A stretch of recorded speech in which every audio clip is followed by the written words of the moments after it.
Hello and welcome to Onesies, a podcast of one season wonders and blunders. Are you looking at Emily? Is Mr. Emily in the recording studio? He is not. Lies, lies, you It's lies. it's my jelly cat. I was looking at my jelly cat No, because my little octopus jelly cat. It's so cute. you don't need to make him edit in real time. He can, He he doesn't can. edit shit. I barely edit shit. Ah, I always told you that's where you end up. Anyway, my name's Andrew, My name is Emily. and we are back discussing 2022's Disney Plus Marvel Cinematic Universe show, Miss Marvel. We are on episode 3 entitled I didn't have it pulled up. I just watched it though. It was really fucking good. Distrust? I don't know. something like that. Something like that. Miss The wedding story, something. Yeah, Destined. Destin. So yes, we to try to give us some semblance of structure for these. We brought back the original talking point thing to the show because What's Emily the likes original? talking point memo a lot. Oh, got you. I'm sorry. Yeah. So, we were gonna each come with three things. I very briefly told Andrew I came up with two things that I really liked. I really liked the whole episode. I mean, I couldn't just pick, but the two things that really stood out to me were the action sequence and sort of the way the show um, displays, shows, teaches about Muslim slash Pakistani culture, and how much I enjoyed it, which we can get into as we talk about the episode. But Yes.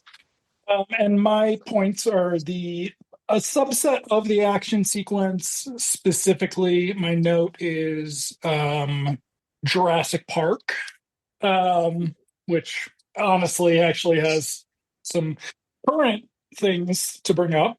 But then also just American musical television. And then my third thing, which was a stretch, I had two while I was watching it and I had to think of it, is just the time jumps, which came up mm, a little bit last episode. Not so much a time jump, just incongruity might be a word, and that might be how you pronounce it. But in last episode, there's a scene where Kamala goes to after school dinner with Cameron and then goes home and has dinner. yeah. And I pointed that out, and Emily reminded me that we did watch the certain show called Dracula the series. But also, Raising Dad did this shit all the time. Like, from jump, Raising Well, Dad. in the 90s, that was a thing, right? Going to the Peach Pit, going to the coffee shop, doing all that. Like that was a thing in the 90s. Um, I just think especially in Raising Dad, what's her name had a job at the coffee shop eventually. Mm, So it was like a place you go and hang out with your friends. And at in Saved by the Bell, it was the same. Somebody worked there. I forget which one of them worked there, but they would go and they would eat French fries and hang out with their friend who was working there. So I mean, it's not a stretch. I don't know how much that happens nowadays. we don't watch enough mainstream. I'm surprised that in your 16th rewatch of The Big Bang Theory, I like how you just are like, I'm gonna have to fucking edit this. This is terrible. I just, I was hoping that I could get Chuck Lorre on the show. So like, and now you're just cannonballing that. You're really just you Chuck hate Lorre. you hate Big Bang Theory so much. You won't stop talking. I have to edit it out of every single podcast. Maybe if you didn't have a big poster of Johnny Galecki from 1992 behind you, like that's so weird. Where did they even make those? Did his mom sell that to you? It was a Okay, Johnny Galecki Read poster from American Library Association. he's never read a fucking book. Okay. Um, the episode starts with a recap, which is helpful. Hmm. But then we immediately jump back in time to not even just before the partition. I think it's like 1941. I don't remember the date, but yeah, it's right around then. But it is during a British military um, Expedition, attack, attack, who knows? expedition, crusade, whatever they called it. They probably called it White Man's Burden, is what they fucking called it. Okay. But we get what are they called? They're not called Gin, the gin. We get the gin that we met last episode, but we also throw in Kamala's great grandmother, right. who is And a gin. two or three other people. Yes, we've got Cameron's mom, and I think two of the other gins from the present. Yeah. And they are looking around for the bangle. They find one of them. This introduces the idea that there are two. Hmm. Don't remember how important that's going to be as the series progresses. But they find the bangle so they can go home, but then great grandma takes it because they have to split up and Because the British army, military, is whatever, is attacking. bombarding. Yes. Yeah. So we now establish that history, cut to the present, where Kamala presumably Kamala's being told the story by something. Cameron's mom, and she's in a house with all the other Jinn who are again, it's Cameron, his mom, and three others, I think. Three or Two, four, yeah, at yeah. least three, maybe even four. They are They're not multi. named. They're not named in this, I don't They're think. not. I don't think they get names, but they do get lines. Yeah. So they probably have names. But it is very much sort of '80s interracial gang type thing. We've got uh, an African woman, just a bland white guy, and then somebody else. Yeah. And if they tell Kamala her great grandmother was involved, that does not seem to make an impression on Kamala. It does and it doesn't. It not like in the moment it doesn't seem to. She seems confused, bewildered. I mean, it's a lot of information and it's a lot of like deep stuff. Like if this were the real world and not the Marvel Cinematic Universe, it might have impacted her more, maybe because like Jin being, it's described later in the episode as folklore. So I don't think I'm so out of place in saying this. Um, it being sort of like a mythology or Mm, something like that. Um, w- Finding out that it's real in this world that we are currently living in would be, I think, much more shocking than in the Marvel Cinematic Universe, where there are people with superpowers and aliens and stuff like that. So maybe that's it. But you're right. She doesn't seem as impacted by it until she gets home later. yes, and but what the Jinns need is they need Kamala to help them with the bangle, using the power of the bangle to open a door back to their own dimension called the Nor The dimension. Nor dimension. And there's a really funny scene where funny slash very appropriately self-aware, where all of a sudden Kamala turns to Cameron and goes, "Wait a second, how fucking old are you?" And he's like, Yeah. I'm 18, I'm 17, 18, whatever. She's like, "Oh, thank God." Okay. Yeah. Yeah. She's just like, Because whoa. again, she has been told this story by these people, and Kamala says, "You guys all look really good for having been around since the 40s." Right. So that's why she questions Cameron's age. And so, yes, then she'll go home. Nope. She No. Cameron's mom makes a comment about how, oh yes, Kamala is adorable, and then that's kind of starts like a ruckus in the kitchen, and so Cameron's mom and Kamala go out into the living room, and there's this very seemingly, but I knew something bad was coming.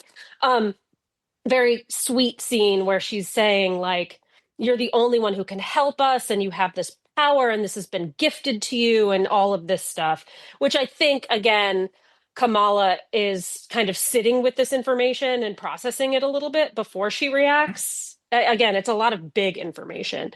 Um, and she's really laying the groundwork for, we need you to help us. Like, you can do something good with your powers. But again, this confused me because, and they did it in the recap too. They mentioned it in the recap too. And maybe I misheard it, or maybe I'm misremembering it. I thought that it wasn't, no, no. Okay. So the bangle doesn't actually have power, but Kamala has the power to wield the bangle? The bangle unlocked The some power in, power in Kamala, okay. but Okay. the she's the source of the power. Maybe the bangle focuses it or something. Okay. There will be some more information about that, but I don't remember how much. Because yes, it's not clear why, if they wanted this for nefarious purposes, they simply wouldn't get Take rid it. of Kamala and take it. Yeah. But that appears to be off the table. Yeah. Um, and I think it is tied to like someone in her line. It's related to her being partially Nor, partially human. So we also, when they're back in time, taking the bangle, they take it off of a disembodied arm. Was I wrong in thinking that arm was blue? That arm seemed to be blue. Okay. A dismembered arm, sorry, not Yes. disembodied. Disembodied implies it was going around smacking people or whatever. Okay, where do they go now? Does she go home now? She goes home now. Yeah. Okay. Don't think she's having a particularly bad time with the parents yet this episode, Not because yet, but we're it's getting getting, there. They're yeah. working up to it. But she goes home and is I keep wanting to call him Gus. Bruno. Is Bruno in her house or does she go to his house? Because she meets with him first. hmm Bruno's going to investigate this opening the dimension. What must So have would have been they great had I not told Emily this was set in the MCU, is Bruno's like, oh yeah, the Nord dimension. Yeah, it's right over here. Let's go take a look. so she goes home and this is where or wherever she is. She's in a house and Bruno is there. Like that's why I wasn't sure if it was her house because I don't know. Like they're teenagers. I can't imagine parents of teenagers just allowing, you know, a friend of the opposite sex to just go hang out in their bedroom. Whatever, doesn't matter. Um, because that's the way it works. Um, and this is where she's reacting a little bit. And she's reacting because even though it wasn't explicitly said, she extrapolates that her great grandmother was a djinn and therefore she is also a djinn. And this is where we establish very briefly that djinn are bad. They're like demons.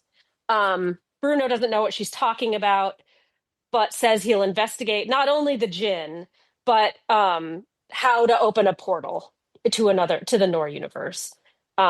And is this when he confesses that he got into Cal Tech?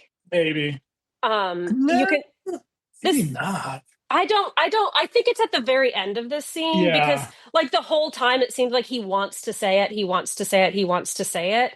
But Kamala's so wrapped up in her own business, which is big business, but she's not curious about what's going on in anybody else's life. And that comes right. back with the friend whose name escapes me, who's running for Nakia, Nakia, who's running for the board of who's the on the board now. We well, skipped over that no, election. it's later in the this episode. Oh, okay. Yeah. But presumably at this point in time, She's the being because there's the scene where the oh, the chaos counting. people That's they're right. That's counting the right. votes. Okay. Yeah. Okay. So, yes. So Bruno's going to look into it. He probably is jealous of Cameron at some point. I think Yeah. he's makes a comment about the name thing, He which will well come he back. also says like I told you he was a weirdo. Like Yeah. I told you there was something about that kid. The name thing comes back at the wedding scene. And so now does Kamal go home? I don't remember. Okay. So, because at home, the plot line is preparing for brother's wedding. Right. And we will get not a lot of preparation for that versus getting to the actual wedding scene because that's where our big set pieces are going to take place. But we are going to get the cops going into the mosque and questioning them about the superhero firelight or whatever. And this is where, in the off to the side, we see the ballot count, and Nakia joins the Sheik's confrontation Which and I is like, loved. I loved yes, that she's like, scene. get a fucking warrant. Yeah. And so, Very apropos of 2025. but there's a line from the Sheik who's like, wait, you think we've just got a superhero here? Like, what the hell are you talking about? Yeah. Um, and so that pisses off the cops, who then leave. And there's a very funny scene where they're like, "Hey, next time you show up with a warrant and take your fucking shoes off." Yep, They don't say fucking because it's Disney, but whatever. it is. It is Disney. Um, and yeah, and so what, Bruno's gonna get a hold of Kamala and be like, hey, you're gonna destroy the universe if you do this. Now, a little bit of a geek moment here for Emily. Um, in Avengers Infinity War, we've talked about this on the show before, half the universe was wiped out of reality Mm. and then brought back. It seems like there could have been a reference to, hey, we just Remember when got this through happened? Yeah. one gigantic cataclysmic event. Let's not do that again, but they don't mention it. Also, in theory, some of the some of the jinns should have disappeared too. But Oh yeah. yeah, Well, unless the other dimension is a different universe, which is generally what an alternate dimension they've is. been in that universe Ah, okay. since, yes. Okay. Okay. So she texts Cameron and is like, hey, we gotta talk about this because Bruno thinks it's gonna fuck shit up. So, like, I want to help, but we gotta do this safely.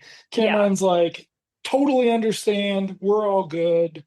Um, just concentrate on your brother's wedding and having a great Right. time, and we'll figure it out after that. At some point, Nakia comes in, and this is another scene where Kamala is really in her feelings about stuff again, rightly or wrongly so.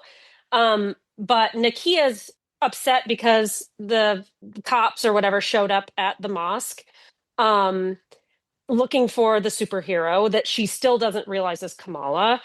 Um, and she's comparing it to Islamophobia and racism and all of the things that she's and her community have encountered in the past. And she's really upset. She reveals kind of subtly that she won the election, that she's a board member. And again, Kamala is just so in her feelings, just kind of staring off into space. She doesn't hear it at first. And it takes like a good 3 seconds for her to like snap out of it and be like, wait, you won? And Nakia gives her a big hug, and they're like, let's go get ready to celebrate this wedding. Yes, It was a we super cute scene. And again, they're calling each other nicknames that I don't feel like they have called each other before. don't they at least keep Max and No, she calls her something else, Squishy or something. well, Emily, it's hard to keep track of nicknames as we learned on That's going to be my bit. Bondsman. That's going to be my bit for next season, as I'm just going to call you a different nickname every episode. Go for it. And Mr. Emily is going to help me with those nicknames, so they'll probably be edited out. I was just thinking if Mr. Emily helps you with those nicknames, I'm not sure that there's a rating scale high enough for that. He is so Um, mean. He is so mean. don't forget to email him and tell him not to be mean. Mr. Emily at onesiespod.com. Well, Okay. he's got a reason not to be mean. He was very excited about the little gift you sent. I don't know. So, A signed picture. Never mind. I don't know what you thought it was going to be, but it was going to be related to Kevin. Oh yeah, I bought a picture of Kevin Bacon flashing on his Etsy shop and sent it to Mr. Emily. Everybody, cool. cool. Do you think Kevin Bacon will show his dog at a cameo? Do you think there's like a Is Kevin Bacon 15. on Cameo? I don't, maybe he should be. He needs that money. Okay. So the wedding itself is an adorable little, just nice wedding scene at the Yes. mosque. Um, Very uneventful, other than, the brother's really cute, the wife to be's really Oh my cute. God. There's a little kid. So yeah, okay. So everybody's beautiful, everybody's all decked out. There's a scene before the wedding where the brother whose name escapes Amir, I think. Amir, I think you're right, is concerned because he doesn't have a lot of money and he's just worried he's not going to be able to provide for his wife. Presumably, that's what we are assuming about this. And dad has this very nice little conversation, again, very deep and meaningful. And my father never had those conversations with me. Um, which I think is very sweet, but I was also like a little bit skirting on like this could kind of be problematic to white people watching it because it's a Mm, little bit of Orientalism, right? Like the wise Eastern man who, like whatever. But I thought it was very sweet. He reassures him, you've chosen family. This is the strongest, most powerful decision that you could make. You're so brave for doing this, and we love you and we'll support you. And it's very sweet. And Kamala overhears it. So she's getting this advice kind of secondhand, and she's mhm. understanding that, she has to be brave in the face of this decision she has to make. She has to choose to be brave, and to not destroy the world, right? To save the jinn. So that was really sweet. Then we get to the wedding, and that's really cute. And I love like the kind of traditional versus and the modern kind of not versus, but kind of coming together, blending together. It was really, really sweet. Um, and there's a very special dance that the family does, including what's the wife's name, the bride's name, Tamira, Ta- Taisha. Taisha, because it's Aisha is the grandmother, Taisha is Yeah. the bride.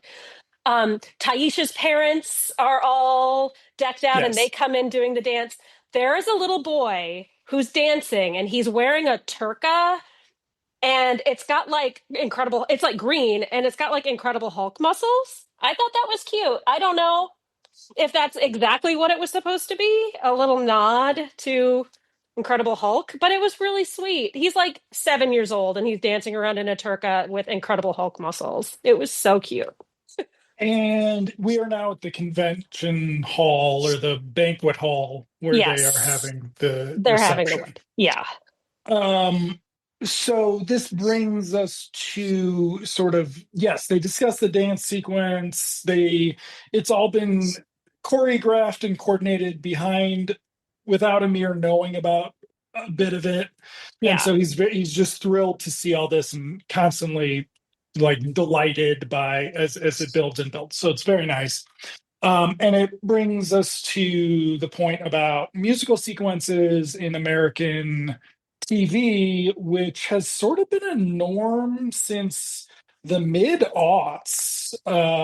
In we've most shows, I would almost say, if not most, then 30% will do a musical episode at some point in their season, or in their run. Like I assume the Tyler Sheridans don't because nobody on those shows has any rhythm. But Did you ever see did you see Viva Laughlin? the Hugh Jackman one, no. Okay. But that was in, when did they show that? 2010 or so? Yeah, yeah. And this came out of High School Musical and then Glee, and then it sort of got normalized. Emily's favorite auteur, Joss Whedon, would do these episodes. You gotta edit that. I don't have to edit it. You're Fine, lying. go. You're lying. Well, I am lying. Have you ever seen a Joss Whedon show? I have. Okay. Firefly? Are you gonna fucking tell me to watch Firefly? I'm not going to tell you to watch anything. I'm not that kind of gal. Except I Okay. just did text you that Bollywood Nightmare on Elm Street that we Uh, talked about last. yep. Yeah. Okay. Yes. Macau. Yeah. Yes.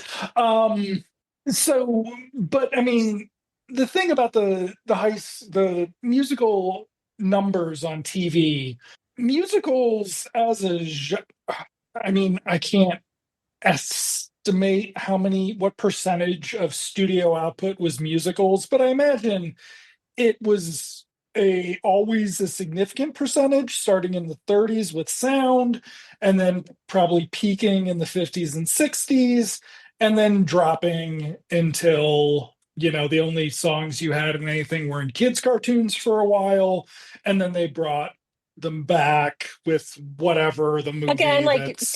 TV started bringing it back, and then there was like La La Land, and Yeah, and so I don't know, musicals are, hey, that one that whitewashes PT Barnum, that's cool. Greatest That was a Showman. Yeah, Greatest Showman was a cool. huge hit for people who voted for Donald Trump. So, well, just gonna say it. uh, I've never seen it, so well, I've seen 15 seconds. Mrs. Andrew was like, wait, is this a fucking musical? No. And and I mean, it was Hugh Jackman like stomping his feet and clenching his butt cheeks in the and dance she's number. and she still said And no. she's just like, fuck no. I think we made it further into Cats. Mm, okay. So, but just it's India and Pakistan clearly did not give up on the musical in the Yeah, way the Bollywood integrates, and Emily was just mentioning it, a Nightmare on Elm Street rip, but it integrates into whatever genre, action, romance, what comedy.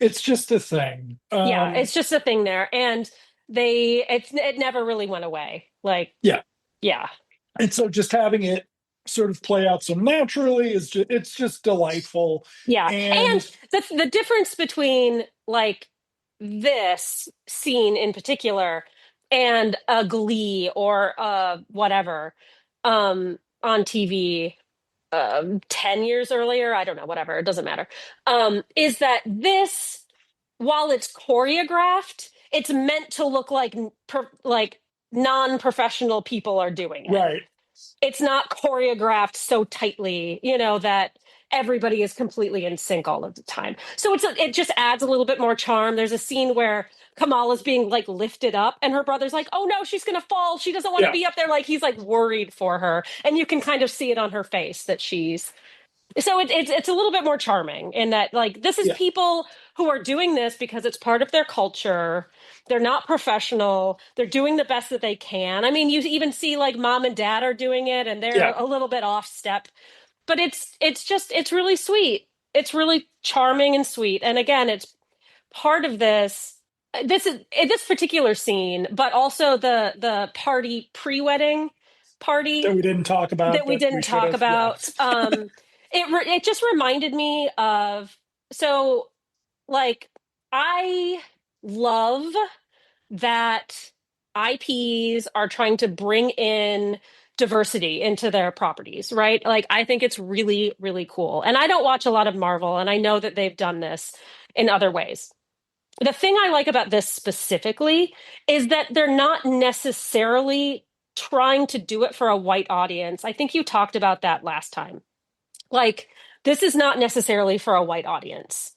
And so, even though there are white characters and there's a tiny little bit of explanation of what's happening, it's not so heavy handed like in episodes of shows that I do like Doctor Who, where it has been just they beat you over the head with it. And it's just like, ugh, this could be done so much better if the doctor is black and he's experiencing racism.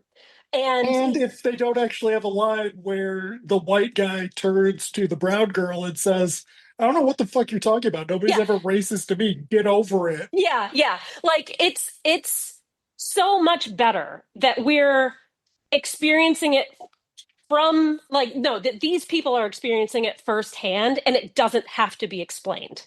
Right.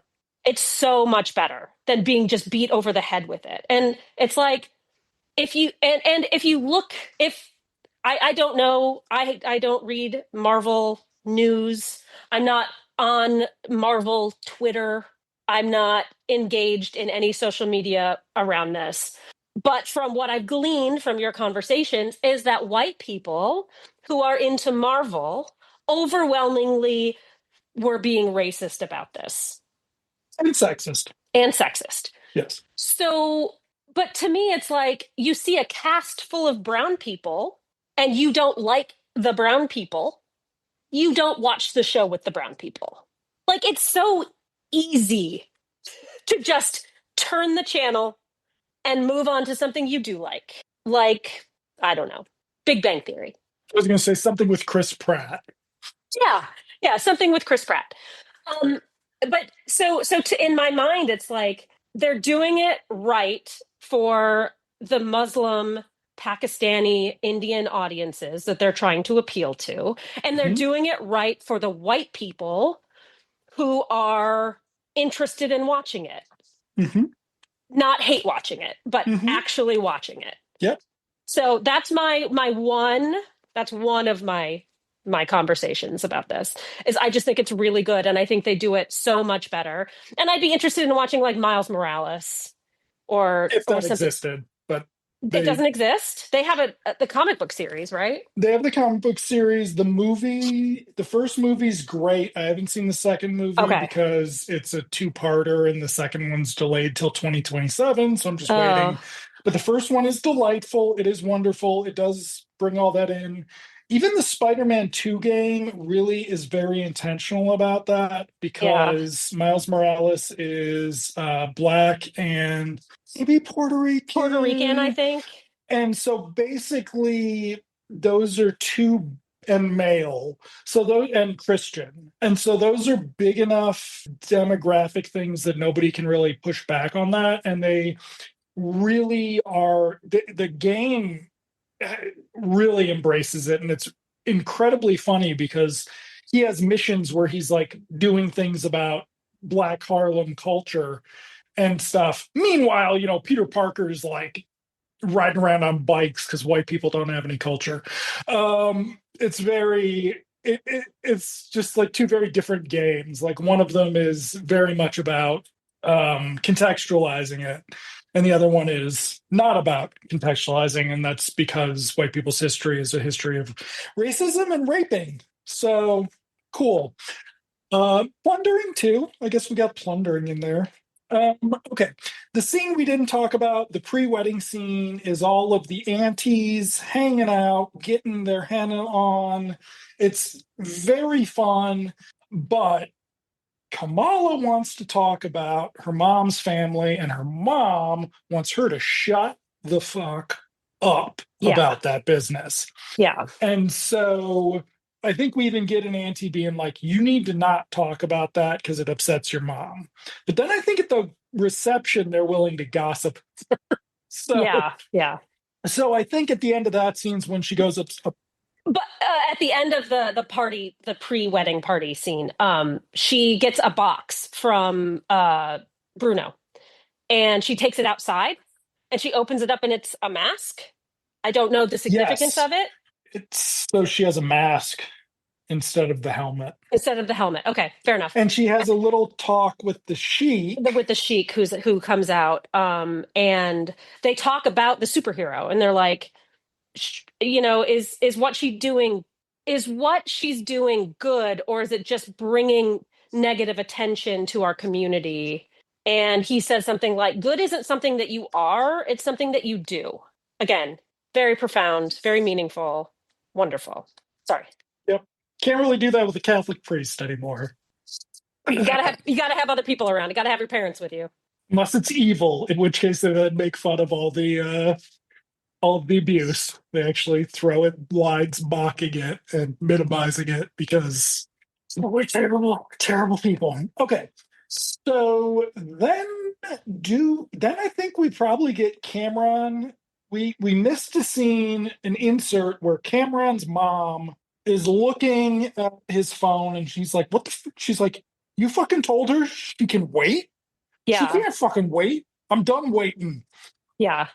And then He's like it's like the light shifts in the room, and like you can see all of the lines in her face, and she looks evil at that moment. And it was like the evil turn that I knew it was going to take, um completely telegraphed. Like I knew that was going to happen. But she's like, there's no more waiting. And cut, we're back at the where or, excuse me, we start the wedding scene. Um, and at some point during the wedding, oh, there's a slow dance. Oh God, you made me listen to Bon Jovi. Fuck you forever. Um, the It's band. okay though, because Kamala's parents, that's what they fuck to. Ugh, gross. So, So that's right. I forgot about that. So there's a band. It's all brown people of maybe of various persuasions, not persuasions, ethnicities. Um, and they make some funny jokes like we play weddings, we play bar mitzvahs, we play uh like I don't know, all of these different parties, and they're called Brown Jovi. Fuck yeah. off forever. Um, but before the band can start playing, Cameron comes in and sees that Kamala and Bruno are about to start dancing, runs to her and says, "You need to get everybody out of here now. Like they're coming, they're going to kill people. Get everyone out." Bruno overhears a little bit of this. Kamala pulls the fire alarm and tells Bruno to help people leave Yep. while she distracts the Jinn who are coming into the room. But at this point, they don't hurt anybody, right? Correct. They don't hurt any of the wedding guests. But they hurt the kitchen staff. They hurt the kitchen staff because she runs him Right. back to the kitchen staff at this Just banquet run where hall. there are people. That's responsible. Oh, she's just trying to do good. What happened to that? Okay. She's trying to help those other people. So yes. So then all the jinn come in, not speaking now. Like their agents were like, all right, you got lines in the first thing, you're just gonna grunt in the rest. All right. Yeah. And this is where we get the Jurassic Park raptor scene, Yeah. which I didn't even put that together. That's as soon as you said Jurassic Park, I knew what you were talking about. we've seen not just in the Jurassic World movies, right? Like shit, did Jurassic Park 3 do a raptor scene like that? But it also got me thinking that I think that was actually a T2 scene Oh, that was it? they made for PG-13 for terrorizing children. But I thought maybe there was a scene like that in T2. But yes, very much a Jurassic Park. They're the Raptors. She's hiding behind the various parts of the commercial kitchen because that's what they're for. They're for hiding from people in action scenes. There's a funny scene before this though where the kitchen staff are all preparing food. We discover later that there's another wedding going on in the same Mhm. venue. Um, and she does try to get them to leave. She's like, "Get out of here now. You're going to get hurt." And they say, "Nah," and they turn and go back to whatever they're doing. And then the jinn come in and one guy gets like his neck snapped and one woman's like, "Oh no." And then they all just like rush out. It Yeah. was really funny. Um, and I think that all the rest of them make it out safely. But yes, then she's hiding from the gin, and they're like not quite tapping their giant fingernail on the metal compartments, but they are looking for her. And Yes. she successfully escapes until Cameron's mom uh, hits something or throws something, and uh Kamala's instinct to use her superpowers kind of wins over. And so like we have that weird like light ice freezy thing that comes out of her, which gives her location away. And Yeah. then there's a chase scene. Um Not a lot of fighting though. I mean, Little, because but not, yeah, but not a lot. But it's really, really good. And it's fun to watch. And then when there is fighting, Bruno comes back in to help her. There's a scene outside of the whole family. One of the aunties says that she saw Kamala pull the fire alarm, and mom is like watching this scene, watching this from like behind, overhears it. Um, Nakia is like looking around. Nobody can find Kamala. And so she kind of like puts it together in her head it's really that, weird that Kamal's never around when Miss Marvel is. yeah, yeah. I've never seen them in the same place at the same time. So, and then Bruno gets hurt. I'm trying to I just talked about how much I like the action scene, but now I can't like think of anything that happens. Bruno gets hurt, but then the Cameron gets hurt too. Cameron gets hurt too because he's trying to help and Yeah. pissing off mom. But then the cops show up. The evil federal agent Yeah. shows up. Oh, it's pretty funny. Just an aside, evil federal agent being an oxymoron. I was listening to something and they were talking about it was unintentional, but they were talking about how governments will do bad things with your data, and then they're like, and other bad actors like criminals, and I'm like, but you said other bad actors like governments actually, yes. Nobody's got your best interest at heart. So anyway, but then they show up, fight with the Jinn. I think all of the Jinn get busted. All of the Kamala, Jinn get arrested Kamala escapes with Bruno. with Bruno out of a back door, Yeah, and Nakia sees them and is like, "What the fuck? Why didn't you tell me that you were Nightlight or whatever her name is?" Um, and another joke about how Nightlight is a bad name. yeah. There's a couple of those throughout this. Um, and she's really pissed off, but The bad guys are still, the cops are still looking for them, so she's got to run off. So Kamala runs off. where does she Um, go? she goes up into the air on her light platforms and goes home. Well, where does So she go no, in because she between, goes though? somewhere because she gets home and her family's been waiting for her. But at this point, they're still outside the venue. Maybe it took a while to get home that way. I don't Um, know. but yes, so the episode ends with her getting home. Amir and Taisha are sitting sort of upset because their wedding was interrupted by superhero fight. And then mom is like, we heard you pulled the fire alarm. Like, what are you doing? And we are immediately thrown back into a John Hughes movie, right? We're thrown into 16 Candles, except Molly Ringwald's not jealous of her brother's or of her sister's wedding. She was fucking saving the entire extended family because she's being targeted for being a interdimensional superhero, which of course Kamala can't say. Kamala can't say, and you know she wants to, and the parents are being so understanding and so rational in the face of something so scary. I mean, they are asking her, what is going on? We want to help you. We can't help you unless we know.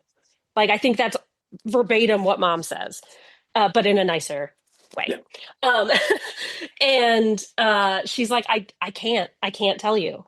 And I was kind of struck by we get a scene where she's in bed and her phone rings, and it's her grandmother in Pakistan. And because we had the scene with the Jinn where the cuff goes off and they see the train for Karachi. Remember? We missed Mhm. that. We totally missed that. So she has a scene with the Jinn again. The wristband goes off and there's a vision in front of her, and it's the train going to Karachi. So it's the same vision or from the same day of filming as the flashback with the great grandmother getting lost, da, da, da, da, da. And the grandmother calls and says, "You need to come to Karachi. Like, you saw the train, right? I saw the train too. You saw the train. You have to come." And she's like, "Mom won't let me." And she's like, "No, mom can come too." So here's the thing: grandma has the powers, allegedly. Great grandma had the powers because she was a djinn. Does mom have the powers too? And she's just been suppressing it. And that's why she's so scared of letting Kamala do this stuff. So that's where my brain's going. And Yeah. your face is telling me that could be correct. Or I'm just making faces Or you're just making faces. because you made fun of Bon Jovi. You made fun of the New Jersey Prince or whatever he's called. Gross. Pour some sugar on me or whatever. That's not That's even one of his that's songs. not even one of his songs. Because who the hell likes anyway? Um, this shit. These Pakistani parents like Bon Jovi. Well, especially the mob. It's unclear. Dad seems like he was going along with it. I believe Dad's response is, "You wouldn't be here today if it weren't for the New Jersey Prince." Oh, gross. That's so disgusting. Okay, and so yes, next time we will find out if they go to Pakistan. Yeah, which you have kind of already told us they do. Well, okay. Um, so thank you all for listening. Andrew, thank you for watching. Thank you for recommending the show. It's really fucking good. We will see you next week when we watch episode 4 of Miss Marvel called Seeing Red. Andrew, I'll see you in Television Land. See you in Television Land, Emily.